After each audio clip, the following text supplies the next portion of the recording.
Bonjour, vous êtes sur Décideur TV, c'est Lex Inside. Au programme de ce numéro, on va parler réglementation des loot boxes, également politique de la compliance de l'autorité de la concurrence et enfin les conséquences de la crise énergétique sur le rapport employeur-employé. On démarre tout de suite cette émission avec Perrine Pelletier pour parler de la réglementation des loot boxes. Perrine Pelletier, bonjour. Bonjour. Alors, vous êtes avocate en propriété intellectuelle et on va parler ensemble de la réglementation des loot boxes. Mais avant, qu'est-ce que les loot boxes ? Alors, les loot boxes, dans sa terminologie anglaise, font référence à des boîtes à butin virtuelles qui sont générées de manière aléatoire par les éditeurs de jeux vidéo pour un joueur qui souhaite payer dans l'espoir de gagner des éléments de jeu. Ces éléments de jeu sont soit pour améliorer l'expérience joueur, soit pour l'aider à aller plus loin dans le jeu. Et dans certains cas, ce sont même des éléments qui sont indispensables pour le jeu. Ça peut être très concrètement dans la boîte à butin, ce qui se révèle, ça peut être un personnage ou un attribut d'un personnage, parfois de la monnaie virtuelle. Alors, quelle est la qualification juridique de ces loot boxes ? Alors, il y en a plusieurs. En fait, on pourrait les appeler des objets virtuels non identifiés parce qu'ils sont d'abord des éléments virtuels appartenant à un jeu. Et ce qui nous interroge dans votre question de la qualification juridique, c'est dans quelle mesure ils répondent en tant que tel, objet non identifié très, très précisément, à une réglementation conforme. Oui, parce qu'on a pensé que c'était tout d'abord un jeu d'argent. Voilà. En fait, la question s'est posée par rapport au jeu d'argent. Pourquoi ? Parce que dans la définition du jeu d'argent et de hasard qui réglemente par défaut les loteries comme étant prohibées, en France, mais c'est à peu près le cas dans l'Union européenne un peu partout, on doit retenir 4 éléments qualificatifs de la loterie qui, par principe, est prohibée. D'abord, le fait que ce soit une offre proposée au public. Dans un jeu vidéo, bien entendu, on est en dehors de la sphère privée. Ce critère est bien rempli. Doit supposer un engagement financier, c'est-à-dire un sacrifice financier, ça doit être payant. La loterie répond aux critères du hasard, évidemment. Ça doit répondre à l'intervention du hasard. Et 4e critère indispensable, et qui a fait beaucoup débat, c'est l'espérance d'un gain. Est-ce que lorsque l'on paye pour une loot box, donc pour une boîte à butin, en espérant gagner un attribut de jeu, est-ce que cet attribut de jeu, cette amélioration du jeu, ou cet accès à l'étape d'après, le pay to win, dans certains cas, peut être qualifié de gain ? Alors, ce critère est-il rempli ? Effectivement, c'est là où il y a débat, mais ce qui est intéressant de se poser la question aujourd'hui en 2022, c'est que le débat qui existe déjà depuis quelques années, peut-être qu'à force de rentrer dans un monde virtuel, on parle de métaverse, les jeux vidéo sont dans certains cas déjà des métaverses, on peut repenser la qualification du gain. Je voudrais juste préciser que l'Autorité nationale des jeux, anciennement l'ARJEL, s'est posé cette question en lien avec la DGCCRF, et avait jusqu'à présent porté une attention particulière, effectivement, sans avoir complètement répondu. Aujourd'hui, ce que je voudrais souligner, c'est que les avatars, les comptes d'accès à un jeu vidéo, parfois même la monnaie ou les attributs de certains jeux peuvent être échangés, voire monnayés, et donc, en ce sens, ont une valeur économique. Et donc, on peut, quelles que soient les qualifications qu'on a pu appliquer jusqu'à présent, se demander s'il n'est pas temps de considérer, malgré tout, qu'il y peut y avoir un gain, une espérance de gain réelle, que cette récompense a une valeur économique, et auquel cas, le 4e critère de la loterie prohibée serait rempli. Alors, concrètement, quel est le cadre juridique aujourd'hui des loot boxes ? Aujourd'hui, elles sont... alors, je voudrais préciser, d'ailleurs, c'est important pour répondre à votre question, qu'il existe beaucoup de loot boxes différentes. Donc, on a évidemment d'abord les loot boxes qui sont gratuites, donc auquel cas, elles ne posent pas de questions, elles ne posent pas d'enjeux juridiques. Et pour toutes celles qui sont payantes, on peut s'interroger de savoir si elles sont légales ou si elles devraient être prohibées au titre des loteries prohibées. Jusqu'à présent, l'ARJEL l'Autorité nationale des jeux, n'a pas donné lieu à cette qualification. C'est pas exclu qu'à l'avenir, elle le fasse. Et puis, je voudrais aussi évoquer la question de l'information préalable, puisqu'on est donc dans un processus d'achat. Sur Internet, comme dans la vie réelle, vous savez bien qu'il y a des obligations d'information préalable. C'est le Code de la consommation qui régit ces actes. Et en matière numérique, évidemment, il s'agit d'acheter un bien numérique. L'information doit être transparente et suffisante, et notamment sur le prix. Or, on est dans un modèle économique, quand on parle des loot box qui sont éventuellement problématiques, elles ne le sont pas toutes, mais si elles étaient problématiques, on fait notamment référence à des cas où le joueur est dans un modèle freemium, où en fait il ne paye pas pour accéder au jeu, et puis au cours du jeu, il a une proposition de loot box payante. Et là, il va payer. Et là, il va payer. Est-ce que, avant de commencer le jeu, il avait conscience qu'il y aurait des achats intégrés? Dans certains cas, oui. Ce sont les achats intégrés, comme cette mention achat intégré que l'on voit comme dans d'autres biens que l'on peut consommer en ligne. Mais parfois, on a, ou souvent, ou en tout cas, on peut s'interroger sur la suffisance de l'information, quand bien même il est mentionné que ce sont des achats intégrés. Quelle est la probabilité de gain? Ou quelle est la dépense minimum pour atteindre la fin du jeu? Et donc là, je voudrais faire aussi une petite précision, une petite différenciation entre les lootbox qui permettent d'améliorer le jeu et celles qui sont nécessaires pour aller à la fin du jeu. Et donc, on n'est pas sur le même plan. Et donc là, en matière de droit de la protection du consommateur, de l'information préalable obligatoire, il y a peut-être une petite zone grise il y a peut-être un renforcement à appliquer pour que le joueur, lorsqu'il s'engage dans ce type de jeu, ait une information suffisante pour décider en connaissance de cause. D'autant plus qu'il s'agit souvent de mineurs. Eh bien, effectivement, que ce soit le droit de la consommation ou l'interdiction générale des loteries, elle repose sur des questions d'ordre public et de protection du consommateur, en particulier visant les populations les plus vulnérables et en particulier les mineurs. Pour terminer, quels sont les responsables susceptibles d'intervenir? Alors, il y en a un certain nombre. Je dirais, à commencer par les parents. Quand on parle de jeux pour mineurs, il y a déjà des outils qui existent pour limiter les temps de jeu ou l'engagement financier des enfants. Je tiens à le dire parce que c'est très important, puisqu'on est sur la consommation d'un bien immatériel comme un autre bien immatériel. Il se trouve que c'est du jeu et qu'il y a un enjeu financier sur ce jeu d'argent. Mais il y a ce premier outil qui existe sous la responsabilité des parents. Ensuite, il y a des décideurs, évidemment, qui peuvent aller un peu plus loin pour appréhender ces loot boxes pour ne plus en faire un objet virtuel non identifié, à commencer par l'ARJEL ou un juge s'il était saisi d'une décision. C'est d'ailleurs le cas en France, il y a une procédure en cours. Et puis, bien entendu, les pouvoirs publics qui souhaiteraient légiférer. Ça a été le cas dans d'autres pays, que ce soit en Chine, alors qu'on sait qu'ils sont extrêmement joueurs. Il y a des obligations que je trouve très intéressantes à signaler ici, qui sont des obligations qui ne brident pas le secteur du jeu vidéo, comme en contraignant les éditeurs, mais en renforçant les obligations d'information, notamment sur les probabilités. Si j'achète cette loot box, quelle est ma probabilité de gagner le meilleur personnage? Et quelle est ma probabilité de gagner, en fait, juste un petit attribut cosmétique? Juste pour conclure, on n'est peut-être pas obligé d'aller jusqu'à l'interdiction, comme ça existe dans d'autres pays. Je crois les Pays-Bas et la Belgique qui ont interdit les loot boxes. Effectivement, je pense qu'il y a il y a un arsenal juridique d'ores et déjà existant qu'on peut renforcer. Il y a évidemment aussi la responsabilité des éditeurs eux-mêmes qui peuvent renforcer l'information, comme ils l'avaient fait avec la signalétique PEGI. Et puis, il y a aussi une différenciation entre les types de loot box. Je pense qu'une interdiction générale serait probablement non appropriée et il serait intéressant vraiment d'identifier les cas particuliers. Aussi, peut-être un dernier mot par rapport à l'utilisation d'algorithmes qui sont utilisés en combinaison avec une très grande connaissance du joueur au moyen de ses données personnelles. Et donc, il y a aussi peut-être sous cet angle-là une réflexion à mener. Eh bien, on va conclure là-dessus. Merci d'être passé sur le plateau de Lex Inside.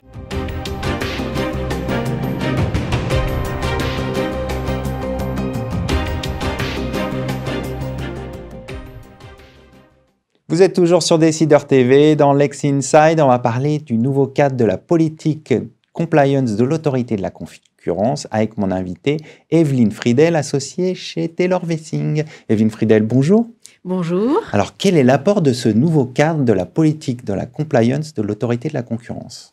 Alors, une première chose qu'il faut noter, c'est qu'il s'agit en fait d'une mise à jour d'un texte qui existait déjà depuis 2012, mais qui avait été très largement amendé en 2017 sur certains points.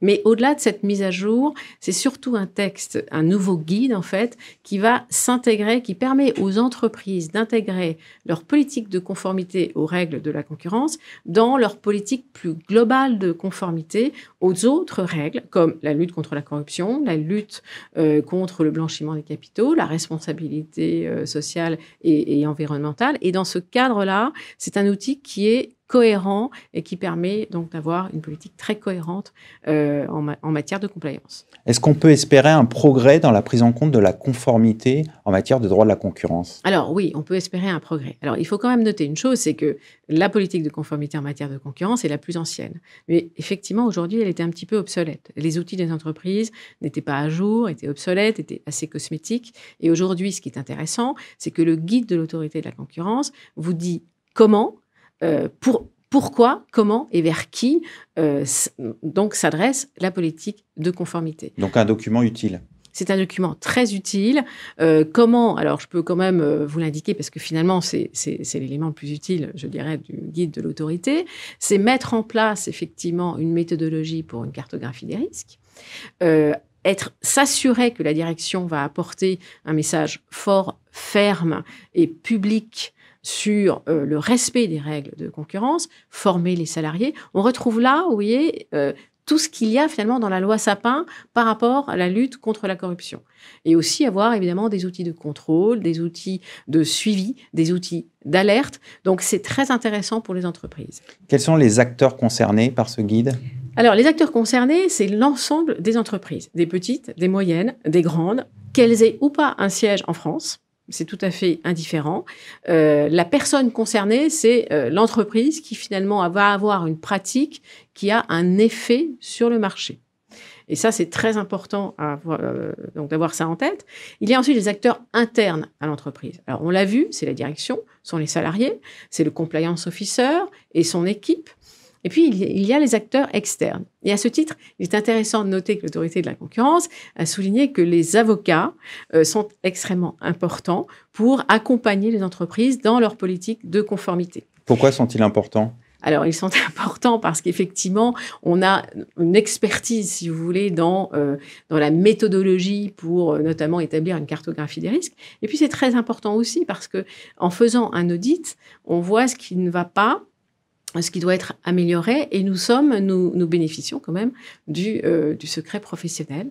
Donc ça, c'est très intéressant parce qu'on peut vraiment, sans heurts pour l'entreprise, mettre en lumière un certain nombre d'éléments sans que ces éléments aient à être dévoilés ensuite lors d'un contrôle. Donc ça, c'est un point important. Ensuite, parmi les acteurs externes, il faut aussi souligner l'importance des organisations professionnelles, des syndicats professionnels qui connaissent particulièrement bien le secteur de leurs membres et du coup les risques de ce secteur et les améliorations qui doivent être apportées.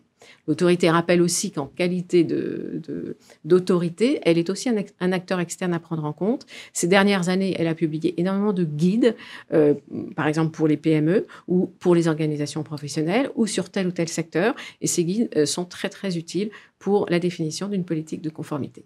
Pour terminer, qu'est-ce qu'on peut attendre en matière de conformité dans le domaine du droit de la concurrence dans les prochaines années ? Alors, dans les prochaines années, on peut attendre effectivement, comme je l'indiquais, un vrai progrès en termes de cohérence. Parce que ce guide va permettre en fait aux entreprises de pouvoir avoir une politique de conformité vraiment globale, vraiment complète, vraiment transversale, qui va au-delà de la lutte contre la corruption, qui sera à jour pour la concurrence. Et donc ça, c'est à ce titre un guide extrêmement intéressant. Mais il y a 2 points à noter. Bon, la première chose, c'est que l'autorité de la concurrence l'avait dit en 2017, avoir un programme de conformité n'est pas un facteur atténuant si malheureusement vous vous retrouvez quand même devant l'autorité de la concurrence et risquez une sanction. Mais il est clair que avoir un programme de conformité va vous permettre, et c'est ça le plus important, de détecter très vite les pratiques qui sont illicites, d'y mettre un terme et de prévenir ainsi les risques financiers du type sanctions, dommages, intérêts, les risques économiques du type chute de l'action et évidemment la réputation de l'entreprise. Et mieux pour résumer, c'est que guérir. Que guérir. Donc c'est un bon outil d'anticipation. C'est un excellent outil d'anticipation que les entreprises doivent prendre en compte avec nous. On va conclure là-dessus. Merci d'être venu sur notre plateau. Merci beaucoup.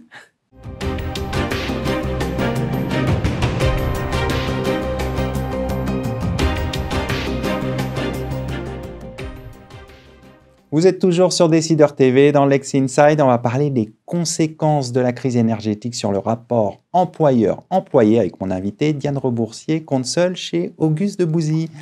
Diane, bonjour. Bonjour Arnaud. Alors, que prévoit la loi si un employé ne peut pas se rendre à son travail à cause de la pénurie de carburant? Alors, le Code du travail lui-même ne prévoit pas de dispositions spécifiques pour gérer ce type d'incident quand le salarié est empêché d'aller sur son lieu de travail. On rappelle à cet égard que le salarié a une liberté d'habiter où il veut, une liberté de résidence, mais la contrepartie, c'est qu'il doit avoir ses propres moyens pour se rendre sur son lieu de travail. Donc vous n'avez rien dans le Code du travail, vous avez quand même des petites choses dans le Code civil qu'on mobilise souvent quand on n'a rien dans le Code du travail. Vous avez la notion de force majeure qui permet de ne pas exécuter une obligation. Donc la force majeure assez connue, 3 caractéristiques: extérieure, irrésistible et imprévisible. Et on voit quand on parle récemment des pénuries de carburant, extérieur, oui, c'est extérieur aux salariés, mais insurmontable et imprévisible, c'est plus discutable, parce qu'imprévisible, on est au courant, on voit beaucoup d'informations dans la presse, dans les médias depuis plusieurs semaines maintenant, malheureusement.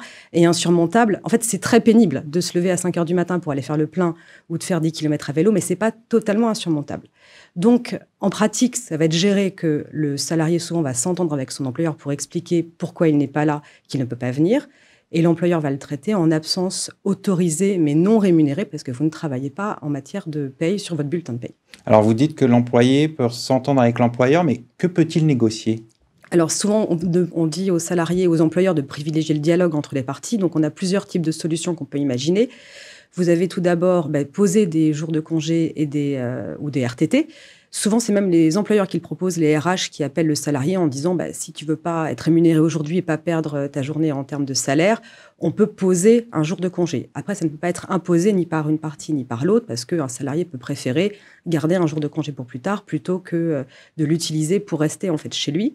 Pour les gens qui sont en retard, par exemple, parce que vous avez pris un train plutôt que de prendre votre véhicule, on a certaines entreprises qui organisent des rattrapages d'heures. Quand vous n'êtes pas là, vous rattrapez le lendemain ou sur plusieurs semaines pour récupérer le temps de travail perdu.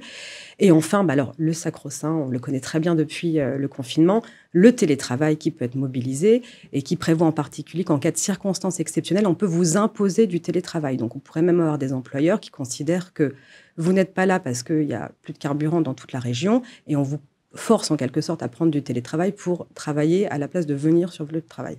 Qu'est-ce qui se passe s'il n'y a pas d'accord entre le salarié et son employeur sur une solution alternative et que celui-ci décide de son propre chef de ne pas venir au travail? Est-ce qu'il peut être licencié?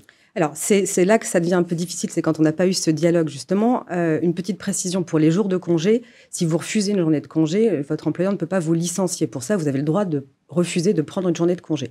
Sur les solutions alternatives, si par exemple l'employeur a organisé une navette ou un système de covoiturage et vous ne voulez pas y aller, ou alors vous ne prévenez pas que vous ne venez pas, ou vous dites « je viens l'après-midi », vous ne venez pas, là on peut envisager des sanctions. Alors comme on est en matière disciplinaire, comme toujours, on a une proportionnalité des sanctions. Donc avant de penser au licenciement, on a toutes les sanctions alternatives qui commencent avec un avertissement. Et quand on regarde, si vous voulez, la jurisprudence en matière d'absence des salariés, alors ça s'applique à tout, la grève, les pénuries de carburant, les intempéries ou les épisodes neigeux. On voit que souvent, le licenciement va être caractérisé, pas forcément pour faute grave, mais au moins pour cause réelle et sérieuse, quand vous avez un certain nombre d'indices. C'est-à-dire que vous avez soit un manquement autre du salarié, c'est-à-dire qu'en plus d'être en retard, il fait mal son travail, vous avez d'autres choses, soit vous avez des précédents, par exemple un salarié qui a déjà été absent par le passé, soit vous avez de la mauvaise foi caractérisée. Et là, les juges du fond, vous regardez les détails. On a par exemple une affaire, alors c'est un peu ancien, ça date de la grève de 95, une salariée, 32 ans, elle habite à 7 km de son domicile, et elle ne vient pas pendant 2 semaines au travail. Et là, le licenciement a été jugé comme causé parce qu'elle aurait pu faire autrement pour venir sur son lieu de travail. Oui, 7 km, c'est pas énorme comme distance. En zone périurbaine, je précise. Alors, pour terminer, quels sont les nouveaux risques engendrés par cette nouvelle crise pour les employeurs?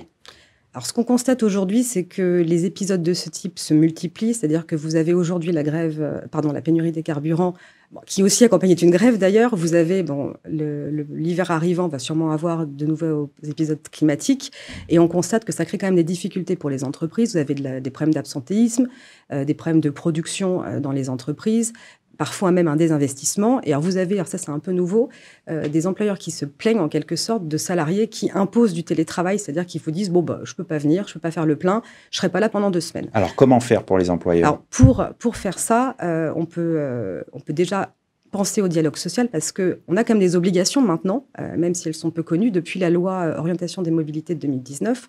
Dans les entreprises qui ont un site qui emploie au moins 50 salariés, vous devez négocier sur la mobilité de vos salariés. Et vous devez négocier des modes plus verts, vous devez négocier de la prise en charge de frais, vous devez négocier aussi la facilitation, j'allais dire, des trajets entre le lieu de travail et le domicile. Sachant que si vous ne négociez pas, vous avez une obligation de mettre en place un plan de mobilité employeur et qui impose de poser un diagnostic sur la situation, étudier tous vos salariés et trouver des solutions à ça. Donc, à terme, mieux vaut peut-être anticiper, parce qu'à terme, on aura peut-être des salariés qui vont vous dire oui, j'ai pas pu venir au travail, mais si vous aviez mis en place du covoiturage, mis en place plus de locaux pour les vélos, ou si vous aviez mis en place le forfait mobilité durable, j'aurais pu venir sur mon lieu de travail. Donc, anticiper en prenant des mesures au cas où la situation arriverait. Parce qu'on sait qu'elle va arriver d'une manière ou d'une autre, donc autant anticiper. Et puis, au passage, ça améliore aussi votre bilan de carbone, votre bilan RSE dans une entreprise. Donc, ça peut quand même être une opportunité aussi pour les employeurs.